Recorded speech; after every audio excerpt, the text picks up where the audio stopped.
Bonjour à toutes et tous, sur la chaîne Galactic Ami, on va jouer au quiz astrospatial comme toutes les sessions. Mardi, jeudi et samedi, je rappelle. Ce soir, ce sera un quiz astrospatial spécial Mars. Voilà. Si vous êtes dans le futur en train de regarder sur YouTube, sachez que vous pouvez venir regarder en live sur Twitch, c'est beaucoup mieux. Vous pouvez également me suivre sur Twitter. Vous pouvez également venir sur le Discord.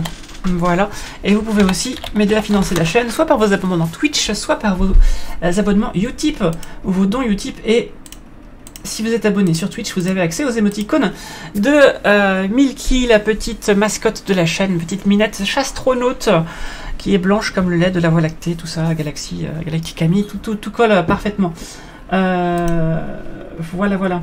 Allez, on va y aller. Je rappelle donc les règles du jeu. Si vous êtes actuellement sur YouTube, vous n'avez pas de règles particulières puisqu'il faut être en live pour ça. Vous pouvez simplement vous compter 1 point par réponse juste et 0 point par réponse fausse et jouer avec vos amis et comparer vos points. Si vous êtes actuellement en live, c'est un petit peu différent puisque nous jouons avec QuizKit. Si vous répondez bon, vous avez des points positifs. Si vous répondez rapidement, vous avez encore plus de points positifs. Si vous répondez faux, vous avez des points négatifs. Et si vous répondez rapidement et faux, vous avez encore plus de points négatifs. Je crois que le nombre de points est inversement proportionnel au nombre de secondes que vous mettez à répondre pour ce qui est positif et proportionnel pour ce qui est et inversement proportionnel aussi pour ce qui est du négatif. C'est ça. Voilà. On va y arriver. Allez, j'attends une dernière petite seconde que tout le monde arrive. Je vois que le compteur monte un petit peu. 13. Très bien. Et puis on va y aller. Je rappelle, dernière fois, est-ce que quelqu'un peut faire un point d'exclamation QuizKit une dernière fois, s'il vous plaît? Je rappelle une dernière fois qu'il faut cliquer sur la droite de la vidéo, petit onglet QuizKit qui apparaît pour activer la visibilité du quiz. Sinon, vous ne pourrez pas jouer. Voilà. Et il suffira de cliquer sur les réponses directement sur l'écran. Allez, c'est parti. Nous jouons. Je vais baisser encore un peu le son dans mon casque parce qu'il est assez fort. Et nous écoutons la musique du jeu Eastshade que j'avais fait en live sur mon ancienne chaîne et qui était très très cool. Voilà. Allez, c'est parti. Top. Comment s'appelle le plus haut volcan de Mars? Est-ce que c'est Ascraeus Mons? Est-ce que c'est Pavonis Mons? Est-ce que c'est Arsia Mons? Ou est-ce que c'est Olympus Mons? On commence facile. Même si vous ne connaissez pas les 3 noms qu'il y a, le 4e, vous le connaissez normalement. Alors, est-ce que c'est quelque chose qui vous parle? Il manque Atis Mons. Ah, toi tu habites en Essonne, toi, série de 21. Atis Mons, c'est près d'Evry, non, je crois. J'ai travaillé dans le coin, mais je sais plus s'il y avait Atis Mons dans le coin aussi, je me gourre complètement.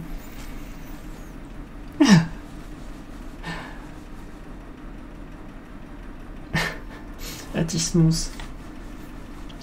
Alors, près d'Orly. Ah, bah j'étais pas loin alors, j'étais pas loin. L'Essonne, c'est pas super grand non plus. Allez, je vous montre la réponse pour cette première question, pas trop difficile. Comment je vais... Ah, je vais mettre comme ça. Je vais mettre comme ça sera encore mieux. J'essaie d'organiser un peu mon écran, histoire que je sois bien confort moi aussi. Pour que je puisse bien tout voir quand il faut, comme il faut. Voilà, c'est parfait. Donc, révéler la réponse. Alors, tout le monde a trouvé, voilà, Olympus Mons. Je rappelle donc que sur Mars, il y a le dôme de Tharsis. Massif volcanique très important.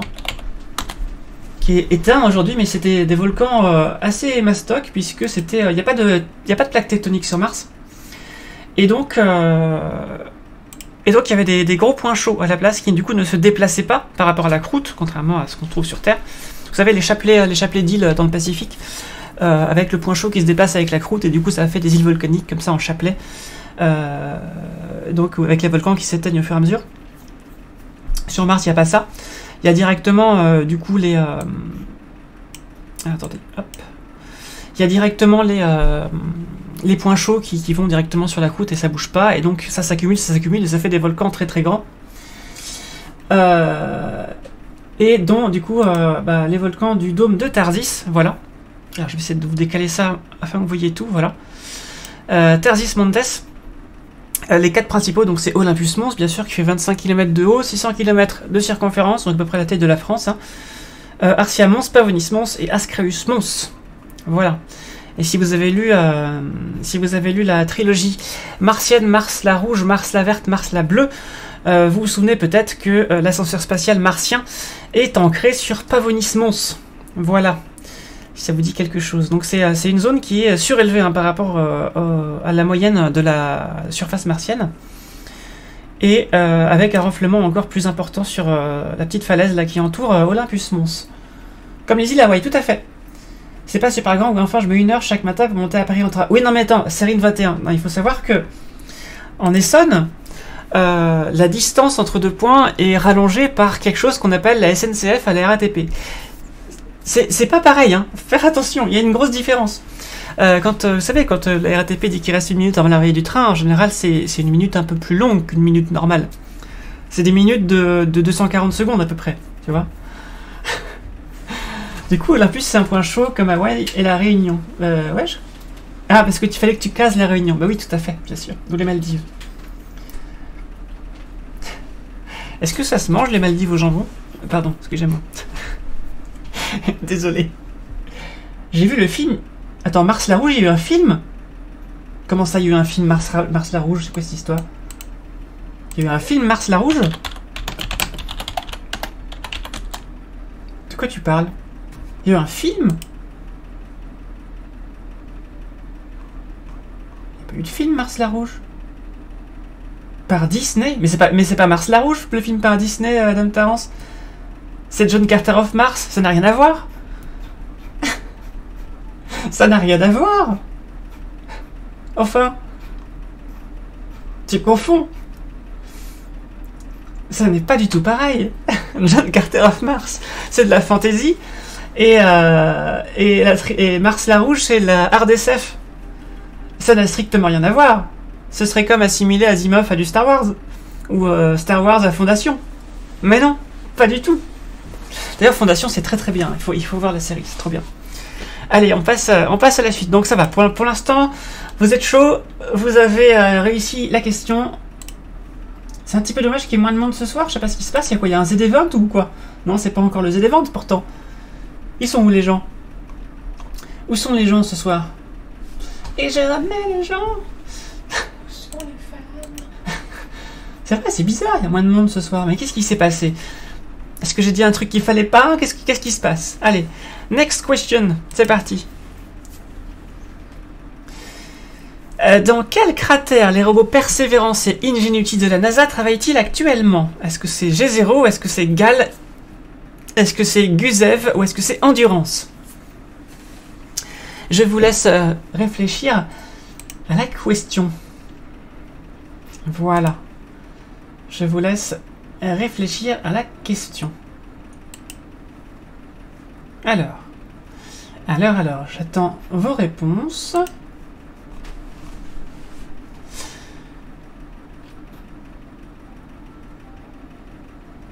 Hop.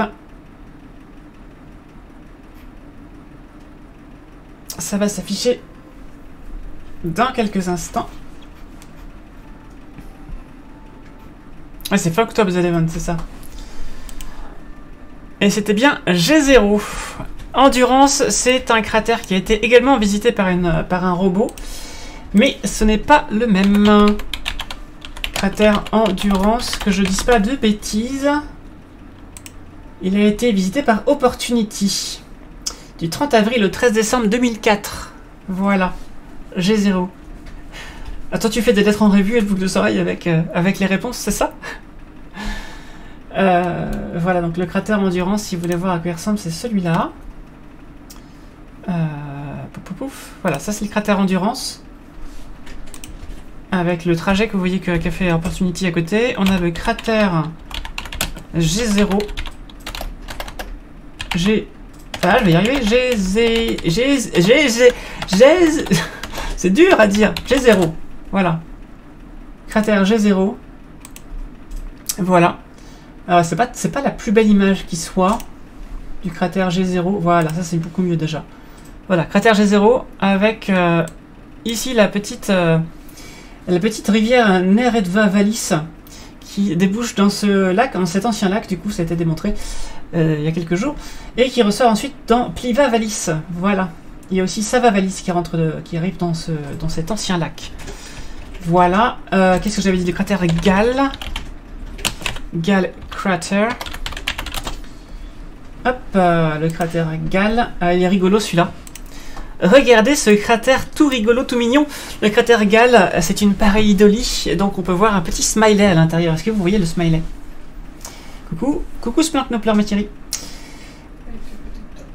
La visite d'endurance, c'était une bonne opportunité. Ah, c'est un bon moyen de mnémotechnique, ça. C'est un très très bon moyen de mnémotechnique. Donc là, on a un petit cratère smiley tout mignon. Voilà. Et enfin, le cratère Gusev. Le cratère Gusev. Ressemble à ça. Voilà. Et alors, pareil, quelque chose s'est posé dedans, je sais plus. Spirit, voilà, c'est Spirit qui était sur Gusev. Il s'est posé dessus le 3 janvier 2004. Ah, c'est bien, je me gratte l'oreille au moment où on me voit pas, c'est parfait. Vous n'avez rien vu, vous n'avez rien vu. Voilà, vous savez tout. Donc, Opportunity, Endurance, Gusev, Spirit, Gall, le Smiley, et enfin G0, Persévérance. On ne commentera pas la période... Bah quoi? Bah si, j'ai commenté la période du cratère Gusev, il est rigolote, c'est trop bien, au contraire. C'est génial. Allez, c'est parti, on y va. On passe à la question suivante. C'est parti, top. Quel était le surnom du petit rover de la mission Mars Pathfinder, premier à rouler sur Mars en 1997? Est-ce que c'était Rambo? Est-ce que c'était Wally? Est-ce que c'était Sandy? Ou est-ce que c'était Rocky? Ah ah! Ah ah ah ah! Et bienvenue à celles et ceux qui sont arrivés. Bienvenue à vous. Nous jouerons pour 32 cacahuètes. Vous pouvez bien sûr entrer dans le jeu n'importe quand. N'hésitez pas à jouer. Je rappelle que plus vous répondez vite, et bien plus vous avez de points. Donc même si vous avez, même si vous arrivez en retard, vous pouvez dépasser les autres. Non, tu as parlé de celle du cratère Gall. Ah, il y en avait un aussi sur Gusev, j'avais pas vu. C'est ton esprit qui est mal tourné. D'accord, très bien. Donc je vois. Je vois. J'avais pas remarqué en fait. Peut-être que j'ai pas l'esprit mal tourné. Peut-être. Allez, c'est parti. Et oui, Rocky. Ah, je vois qu'Adam fait une référence à un des films que j'ai cité, j'imagine. Donc voilà, c'était pas le, c'était Rocky parce que c'était des petits cailloux qui regardaient en fait le petit robot Rocky. Je me suis amusé, j'ai mis Wally parce que voilà, c'est rigolo, c'est Disney. Sandy parce qu'il y a du sable aussi sur Mars. Et Rambo parce que Rocky, Rambo, Stallone, tout ça. C'est bien ça, c'est bien Stallone, hein, j'ai pas rêvé. Je vais donc vous montrer un petit peu Mars Pathfinder. Voilà, allez, j'affiche la page wiki qui correspond à Mars Pathfinder. Alors attendez, qu'est-ce que je peux vous montrer de mieux? Donc rétrofusée pour atterrir. Et voilà la maquette. La maquette au JPL, Jet Propulsion Laboratory. Donc le petit rover. Voilà. Il s'appelle Sojourner, officiellement. Mais qui est en... Oh, regardez, petite pareidolie. Oh, que c'est mignon. Il a une petite écharpe orange, regardez. Voilà, que vous montrer d'autres. Les étapes de l'atterrissage avec pareil, bouclier thermique. Ce qui est compliqué sur Mars, c'est que c'est les 7 minutes de la terreur. C'est-à-dire pendant 7 minutes, on ne peut plus avoir de signal radio pour le rover parce qu'il y a tout le plasma qui chauffe autour de la capsule quand elle rentre dans l'atmosphère, qui empêche ça. Et ça se passe à des dizaines de millions de kilomètres, donc on peut pas faire grand chose. On peut pas regarder en direct avec une caméra comme on le ferait pour des astronautes qui rentrent sur Terre par exemple. Et ça dure 7 minutes et l'atmosphère de Mars est trop fine pour pouvoir être ralentie uniquement avec parachute et freinage atmosphérique, et trop épaisse pour ralentir qu'avec des rétrofusées comme on le ferait sur les lunes. Du coup, on a un petit mix en fait entre tout ça. On a d'abord freinage atmosphérique, puis ensuite, quand ça chauffe plus, parce qu'il n'y a plus, l'air est pas très dense non plus, eh bien, on allume les parachutes, et enfin, on finit avec des rétrofusées sur la nacelle du parachute. Ensuite, on largue la charge utile, qui était à l'époque, en tout cas, enserrée dans une grappe de ballon qui a rebondi à la surface et jusqu'à se déplier et laisser sortir le rover de sa station d'énergie avec des panneaux solaires. Aujourd'hui, on n'a plus l'étape des ballons, on arrive à avoir des rétrofusées suffisamment efficaces pour directement lâcher le rover depuis la nacelle des rétrofusées. Voilà. Directement sur ses roues. Voilà, c'est ce qu'on a fait pour comment ça s'appelle, pour Persévérance. D'ailleurs, je sais pas si vous l'avez vu. Attendez, je vous montre ça. Au cas où vous l'aviez pas vu quand c'était arrivé, quand Persévérance a atterri, on avait des caméras partout. Et c'était la science-fiction. C'était vraiment Persévérance Landing. Vous allez voir, c'était assez impressionnant. Voilà, je vous le mets. Hop, voilà. Vous allez voir, c'était assez impressionnant.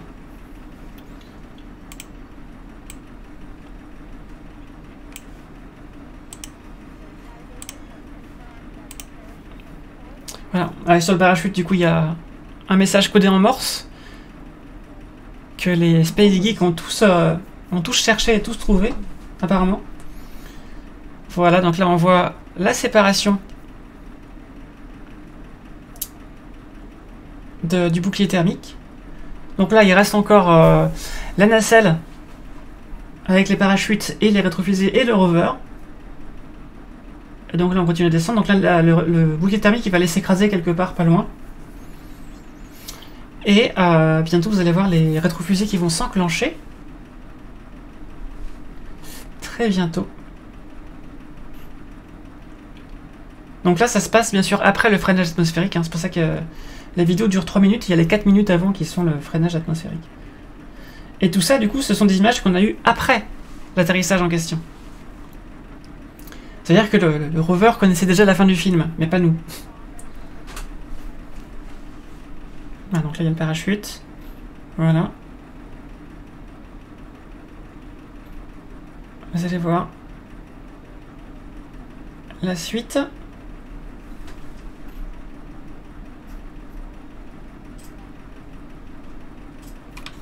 Là, on est encore à 90 mètres par seconde.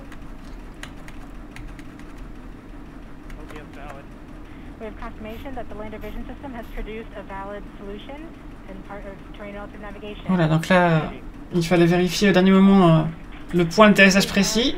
Voilà. Et là, on a les fusées qui se sont allumées. C'est vrai que là, voilà, on commence à les voir un peu sur les côtés de l'image.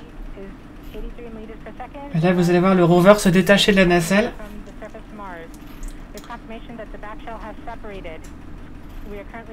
Voilà. Donc 75 mètres par seconde maintenant. Et là, vous allez voir, on est toujours à 1 km d'altitude et vous allez voir bientôt le rover se séparer.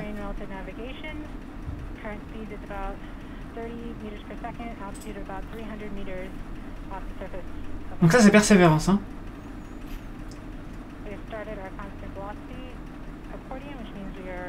Voilà, et là, vous allez voir le rover se séparer. Voilà. Hop là. Donc voilà, il n'y a plus les ballons comme avant. Hop, et vous allez voir la nacelle qui va ensuite se barrer à grande vitesse pour ne pas s'écraser sur le rover.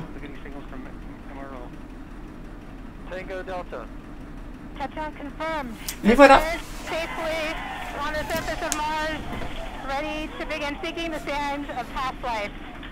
Ça me semblait important de repasser ce moment historique. Voilà. J'espère que ça vous a plu. Allez, je vous mets le lien aussi du coup. Paf. En fait, ça y est, Camille, t'es vraiment sur l'influenceuse. J'ai acheté un jeu que je t'ai vu faire en... Ah, c'est lequel? Lequel? Est-ce vrai que Alexander Kembourgian, le concepteur de Lunocode, a travaillé sur Pathfinder? Alors ça, je sais pas. Ça, je ne sais pas du tout. Je ne sais pas du tout. Je vais remettre un petit peu de musique. Voilà. Et on passe à la suite. C'est parti.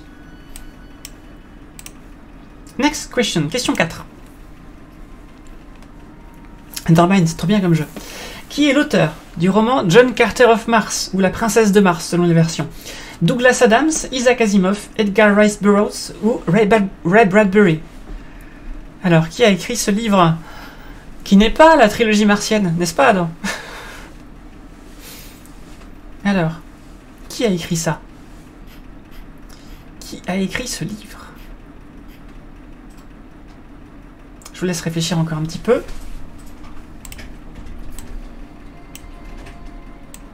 Hop, alors, je vous rappelle que si vous voulez jouer, il faut cliquer sur QuizKit à droite de la vidéo et vous appuyez sur visible. Et vous pourrez jouer, sachant que plus vous répondez juste, plus vous avez de points. Plus vous répondez rapidement, plus vous avez de points. Donc vous pouvez tout à fait dépasser les autres, sachant que si on répond faux, on a des points négatifs. Et si on répond faux et rapidement, on a encore plus de points négatifs. Donc vous pouvez toujours jouer, même si vous avez raté le début. Allez, c'est parti, j'affiche la réponse. Il s'agit de Edgar Rice Burroughs, et je vois que quelqu'un s'est fait avoir, c'est pas Douglas Adams. Douglas Adams, il a écrit le Guide Galactique. C'est aussi un petit peu burlesque, mais ça n'est pas du tout la même chose. Et donc il y a un film de Disney qui a été fait sur John Carter of Mars, et moi j'aime beaucoup, voilà. C'est complètement absurde, mais moi j'aime beaucoup. Parce que c'est justement absurde. Et Tarzan, oui, il a fait Tarzan aussi, c'est vrai. Allez, on passe à la question suivante. C'est parti. Quelle est la température moyenne à la surface de Mars? Question 5. Est-ce que c'est moins de 126 degrés? Est-ce que c'est moins 63 degrés, 15 degrés ou 124 degrés? Sachant que c'est température moyenne sur toute l'année et sur les deux hémisphères. Alors.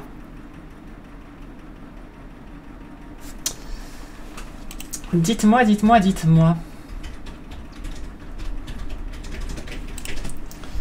Je vous laisse réfléchir.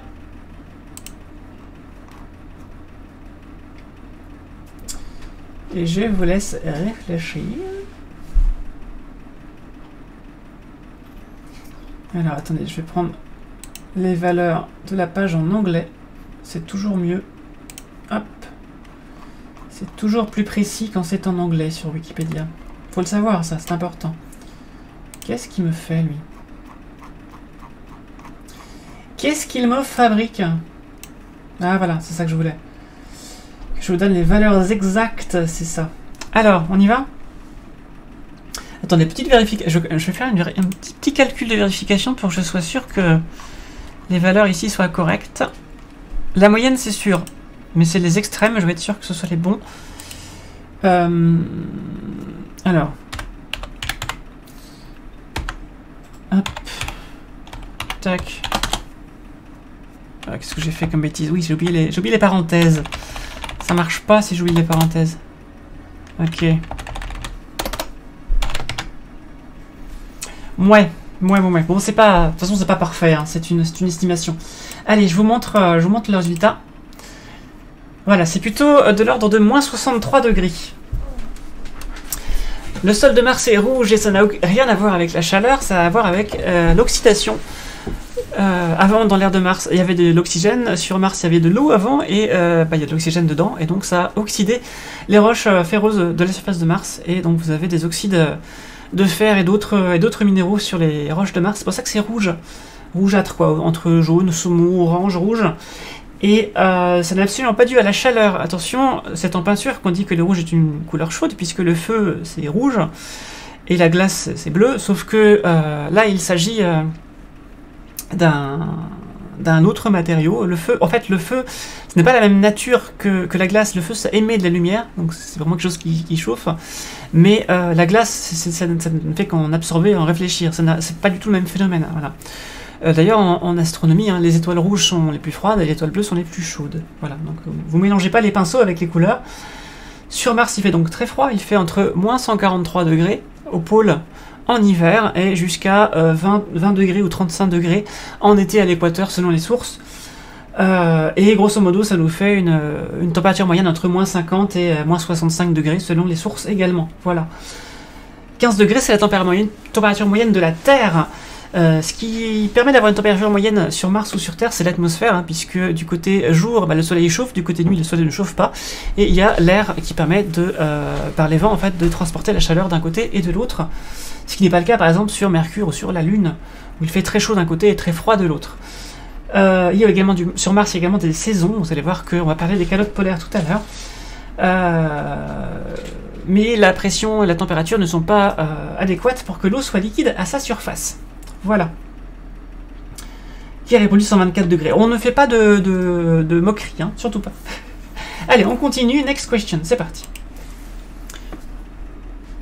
Quelle glace compose la calotte polaire martienne? Nord. Je vais mettre le mot nord. Est-ce que c'est ammoniac et eau, diazote et méthane, dioxyde de carbone et diazote, ou eau et dioxyde de carbone? La calotte polaire martienne nord. Je vous laisse répondre. J'ai encore mis 20 secondes, je crois, sans faire exprès, désolé.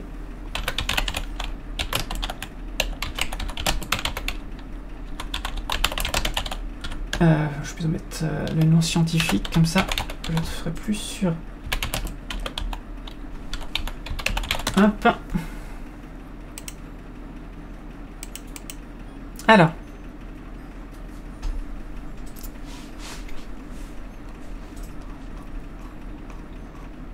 Mais ce que je veux, c'est pas ça, moi. Hein. Attendez. Northern Polar Region. Voilà, c'est ça que je voulais. Allez, c'est parti. Je vous montre la réponse. Alors, qu'est-ce qu'on a? Et non, c'est de l'eau et du dioxyde de carbone. Alors, majoritairement, la calotte polaire nord de Mars est composée de glace d'eau avec une couche de glace carbonique par-dessus. Et le pôle sud est composé majoritairement de glace carbonique. Donc la glace carbonique, c'est de la glace qui est en dessous de moins 78 degrés. Voilà. On appelle ça aussi la neige carbonique. On peut s'en servir pour conserver des trucs sur Terre. Ça se trouve à peu près dans tous les labos. Hein, voilà, c'est pas quelque chose de difficile à faire. Et du CO2, il y en a bien partout.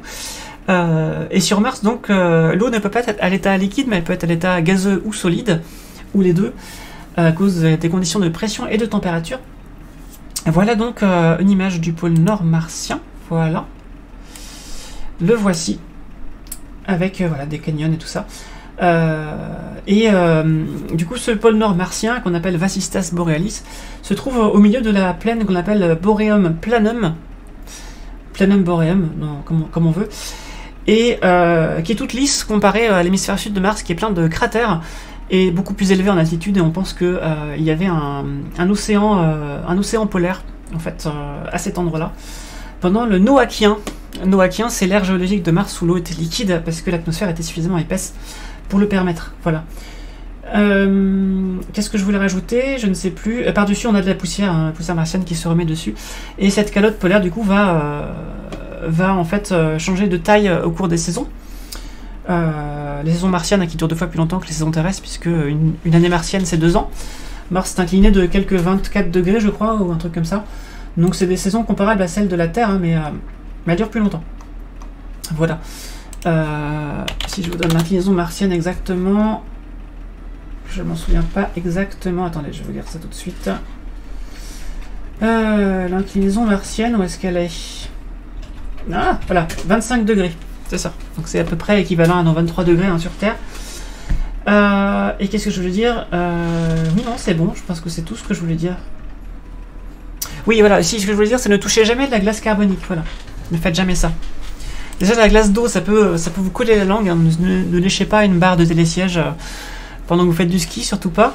Mais il se trouve que si vous gelez l'eau à l'intérieur de vos cellules, de votre doigt, vous allez en fait détruire vos cellules, puisque la glace prend plus de place que le liquide, et vous allez détruire les membranes des cellules, et voilà, donc pour ça, ça fait des brûlures. Ne pas toucher de la glace à 78 degrés. Vous avez quelques secondes, quelques fractions de secondes avant que ça brûle, donc si vous devez le faire, faites-le avec des gants, et si jamais vous en touchez, bah, essuyez très très vite pour pas que ça vous brûle. Voilà. C'est bon, j'ai dit tout ce que je voulais, c'est parfait. On passe à la question suivante. Ah oui, si, quand même, la glace de diazote, il faut que ce soit beaucoup plus froid hein, pour la faire, donc c'est pas le cas. C'est la glace qu'on va trouver majoritairement sur Pluton, par exemple. Voilà. Qu'est-ce que j'ai fait? Non, c'est bon. On passe à la suite, c'est parti. Alors, le dôme de Tharsis supporte 4 volcans, dont Olympus Mons. Comment s'appelle l'autre massif volcanique imposant de Mars? Est-ce que c'est Elysium Planitia? Est-ce que c'est Utopia Planitia? Est-ce que c'est Noctis Labyrinthus? Ou est-ce que c'est Noachis Terra? Alors, je vous ai montré le dôme de Tharsis tout à l'heure, mais il existe un deuxième plateau volcanique. Comment s'appelle-t-il? Avec des volcans très importants également. Je rappelle qu'Olympus Mons, c'est le volcan le plus imposant de tout le système solaire. Même la montagne la plus imposante de tout le système solaire. Alors. Donc je vous fais un petit peu de géographie martienne. Alors pour les gens qui ont lu la trilogie martienne, justement, vous savez. Mais pour ceux qui ne l'ont pas lu, ben, vous ne savez pas forcément. Je vais préparer l'image qui va bien.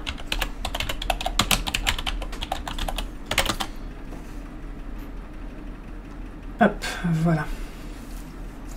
J'ai tenté de jouer à la plume maligne, on va voir si ça paye. Ah, on va voir, on va voir.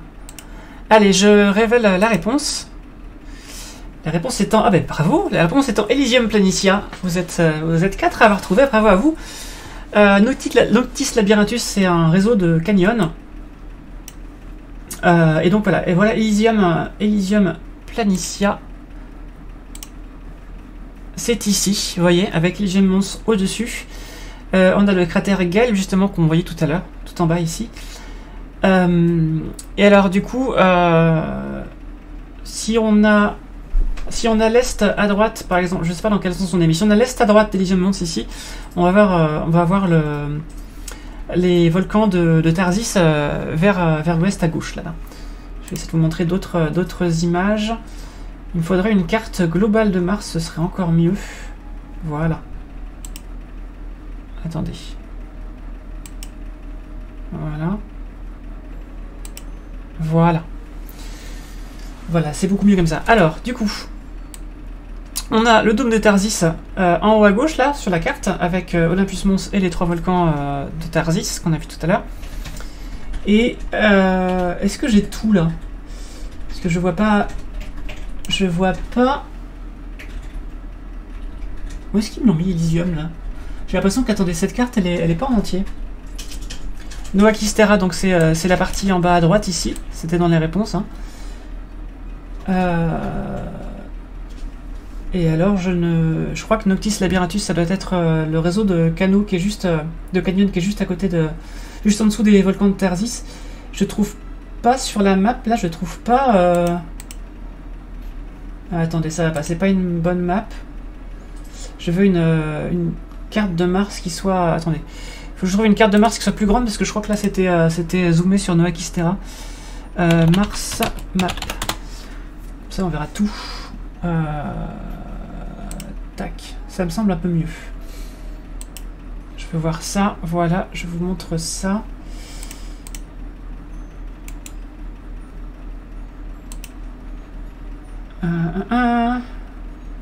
Mais je veux juste l'image, moi. Voilà. Hop. Voilà. C'est beaucoup mieux. Donc on a effectivement vers l'ouest, on a tout le dôme de Tarsis. Vous voyez qu'il est assez costaud. Hein. Et on a tout à droite là-bas Elysium Mons. Voilà, c'est une petite île en fait qui aurait été dans l'océan boréal quand il existait, qui contient du coup de gros volcans. Voilà. On a également Hellas Planitia et Argyre Planitia qui sont 2 fosses très profondes qu'on pense également remplies d'eau à l'époque, et il se passe des choses justement par rapport à ça dans la trilogie martienne. Je vous invite à lire ce bouquin qui est vachement bien. Voilà, c'est parfait. T'as trop de lacunes en culture SF, mais ça va venir, t'inquiète pas. Et bravo à celles et ceux qui ont trouvé. On passe à la question numéro 8. C'est parti. Quel gaz compose majoritairement l'atmosphère martienne? Est-ce que c'est de l'ammoniac? Est-ce que c'est du dioxygène? Est-ce que c'est du diazote? Ou est-ce que c'est du dioxyde de carbone? Alors, dites-moi. Peut-on respirer sur Mars? Si on respire sur Mars, qu'est-ce qu'on respire? Est-ce que c'est bon pour nous? Je vous écoute. Alors. J'attends que les réponses me parviennent.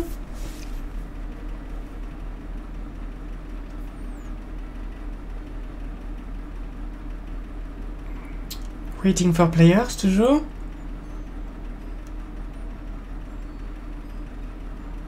Allez.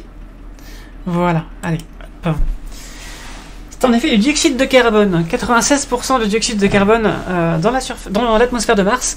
Alors ça pourrait paraître contre-intuitif parce qu'on a dit qu'il faisait très froid sur Mars. J'ai ma chérie qui fait le geste de la victoire. En fait, pour qu'il y ait un effet de serre suffisamment fort pour réchauffer une planète, il faut non seulement qu'il y ait en proportion beaucoup de gaz carbonique ou d'eau ou de méthane, mais il faut aussi qu'il y en ait en quantité beaucoup. Et l'atmosphère de Mars, c'est seulement 600 pascals de pression en moyenne. Et alors je sais plus ce que ça fait, c'est 10 puissance 5 pascal qui est 1 bar. 100 000, donc à peu près, si je me trompe pas, à peu près 1000 fois moins, 1000 fois moins de 500 à 1000 fois moins de pression que sur la Terre. Donc ça fait en fait, ça fait pas beaucoup d'air. Voilà. C'est bien que quand il y a la tempête de poussière dans Seul sur Mars avec Matt Damon, comment dire, les vents ont beau être à 500 km/h avec de l'air très fin comme ça et très peu dense, ça peut pas renverser un vaisseau ni envoyer valser un astronaute avec une antenne, c'est pas possible. Par contre, ce que ça peut faire, c'est effectivement obstruer toute la vision avec des poussières partout. Les poussières sont microscopiques, donc elles peuvent s'infiltrer partout, cacher les panneaux solaires, dézinguer les circuits électroniques, etc. Ça, c'est possible. Par contre, ça n'aurait pas pu renverser un vaisseau. On aurait tout à fait pu perdre Mark Watney dans le brouillard, mais pas le voir valdinguer avec le vent. Voilà. Moins d'un bar, mais qu'en fait pour boire un coup, alors. Effectivement, je crois que la pression au plus profond des canyons de Mars doit être 1000 pascal, donc ça reste quand même 100 fois moins que sur Terre. Donc c'est quand même pas beaucoup. Voilà. Et bravo pour ce jeu de mots indé. Donc voilà, il fait très froid sur Mars, donc une des solutions pour faire du coup la terraformation de Mars, ce serait de libérer tout le CO2 qui est stocké sous forme de glace ou dans le sol de Mars pour augmenter la pression et la température de l'atmosphère, pour réchauffer l'atmosphère qui va ensuite finir de faire fondre tout ce qu'il y a à fondre, etc. Ou, comme c'est le cas dans la trilogie martienne, de ramener carrément des comètes depuis la station de Kuiper ou des anneaux de Saturne et les faire cramer dans l'atmosphère pour augmenter la teneur en eau de l'atmosphère et pareil, augmenter l'effet de serre, etc. Le seul problème, c'est que Mars est une petite planète, donc elle ne retient pas son atmosphère pendant des milliards d'années, hein, ça finit par s'échapper, et n'a plus de champ magnétique, donc du coup, il y a des réactions physiques qui se produisent dans la haute atmosphère et avec le vent solaire et qui font partir en fait les atomes les plus volatiles genre l'hydrogène, pour faire de l'eau après c'est embêtant, et donc l'atmosphère comme ça est rongée petit à petit par le soleil et par l'absence de gravité significative. Et donc deux solutions, soit on rajoute sans arrêt des comètes dedans, comme ils font justement dans le bouquin, soit on met un aimant géant au point de Lagrange entre Mars et le Soleil pour créer un champ magnétique bouclier en fait. Ce qu'on ne sait pas faire pour l'instant, mais c'est la condition sine qua non pour faire une terraformation de Mars, c'est pouvoir maintenir cette atmosphère avec l'une de ces deux solutions. Voilà. Même si ça manque de barres, il faut regarder la pêche. Alors pour là, la pêche, ça va être difficile. On transvase le GPU de Vénus vers Mars. Ah oui, ça va être compliqué, Cérine 21. Mais réchauffer une planète, on sait très bien faire. Il n'y a pas de souci, on est en train de le faire sur Terre. Moi, je dis, plutôt que de réchauffer la planète Terre et la faire devenir un désert comme Mars, je propose qu'on arrête de réchauffer la Terre, on arrête nos conneries, et on fasse réchauffer Mars, comme ça on a deux planètes. Je pense que c'est tout bénef. Je pense que ce serait tout bénef. Allez, c'est parti, on passe à la suite. On y va. Question numéro 9. Qui est l'auteur de la trilogie martienne, dont je n'arrête pas de parler, Mars la rouge, Mars la verte, Mars la bleue? Est-ce que c'est Arthur C. Clarke? Est-ce que c'est Kim Stanley Robinson? Est-ce que c'est Mary Shelley? Ou est-ce que c'est Robert Charles Wilson? Qui a écrit la trilogie martienne? Je rappelle, c'est la hard SF. Alors, qui a écrit cette série de bouquins magnifiques et extrêmement... il a travaillé... l'auteur a travaillé pendant 17 ans sur Mars avant de pouvoir écrire ce livre avec des chercheurs et tout. Il n'était pas scientifique, mais il a travaillé 17 ans sur son sujet avant d'écrire son livre. Et le livre commence par la carte de Mars que je vous ai montrée, la vraie, et tout se passe dans des vrais lieux de Mars avec des vraies explications géologiques et tout. Donc c'est plutôt cool. On y va? C'est parti. C'était Kim Stanley Robinson qui a écrit la trilogie martienne. Voilà, donc si vous ne l'avez pas lu, il faut le lire. Alors, la trilogie martienne. Hop. La trilogie de Mars, voilà. Une série de 3 romans de science-fiction de Kim Stanley Robinson chroniquant la colonisation de la terraformation de la planète Mars. Ces romans sont intitulés Mars la rouge, Mars la verte et Mars la bleue. Un recueil additionnel de nouvelles Les Martiens complète cette série. Et du coup, ça raconte aussi toute la géopolitique, un petit peu sur le mode de l'Antarctique avec les pays qui se partagent le terrain. Les méga constellations d'entreprises qui viennent essayer de foutre le bazar, etc. Et des scientifiques qui essaient de sauver leur boulot. Ou des familles simplement qui essaient de sauver leur terre pour pouvoir vivre en paix sur Mars, etc. Il y a plein de choses très intéressantes dans ces livres. Voilà. Ça parle aussi d'ascenseur spatial, etc. Donc c'est très très cool. Mary Shelley, c'est celle qui a fait effectivement Frankenstein. Arthur Clarke, il a fait Rama, il a fait l'Odyssée de l'espace, il a fait Les Fontaines du Paradis. Robert Charles Wilson, il a fait Spin. Entre autres, il a fait plein de bouquins géniaux. Donc je vous invite aussi à lire Robert Charles Wilson, c'est vraiment très très très très bien. En fait, là vous avez Mary Shelley, j'ai pas lu Frankenstein, mais sinon les 3 autres, c'était 3 de mes auteurs de science-fiction préférés. Donc allez-y gaiement, en fermant les yeux, c'est parfait. Enfin, il faut le rouvrir pour lire quand même, mais c'est trop bien. Le 4e, c'est Asimov, mais il n'est pas là. Allez, c'est parti, dernière question, on est prêt? Elle est un peu plus dure celle-là, attention. Quel phénomène est à l'origine de la formation de Valles Marineris, le plus grand canyon du système solaire? Est-ce que c'est Est-ce que c'est un impact géant après la formation de Mars? Est-ce que c'est une inondation cataclysmique à l'ère du Noachien? Ou est-ce que c'est les remontées magmatiques du dôme de Tharsis? Allez, dites-moi ce que c'est. Qui est responsable de ce canyon géant le plus grand de tout le système solaire? J'espère que vous aimez mon humour.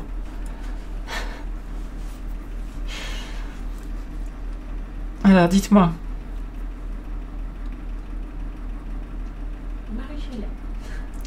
Les Martiens de Mars Attacks. Ah, c'est bon. Quelqu'un avait la référence.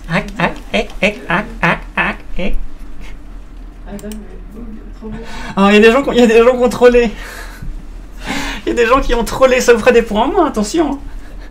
Donc oui, c'est les remontées magmatiques du dôme de Tharsis qui sont responsables de Valles Marineris. Alors je vous montre ça. Valles Marineris. Je vous montre des images. Hop. Tac. Tac. Voilà.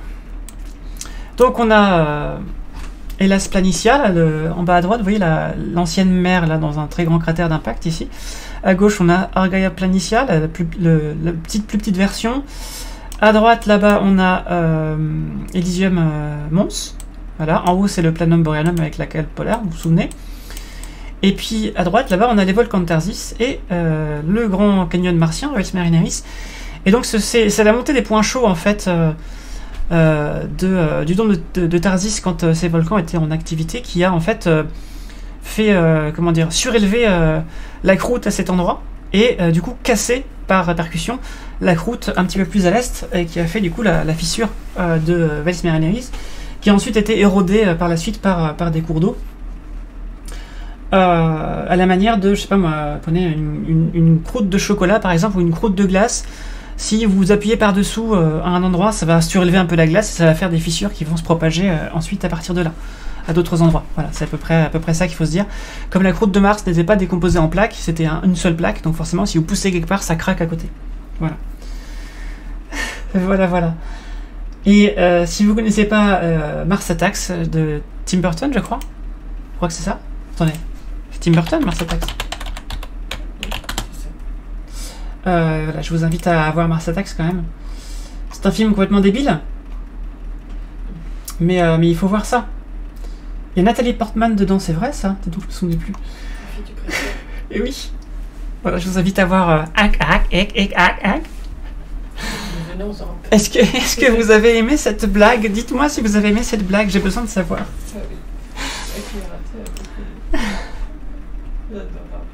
Je vous passerai bien la musique qui tue les martiens, mais j'ai pas le droit. Parce que c'est une musique libre, c'est pas libre de droit, etc. Je peux pas faire ça.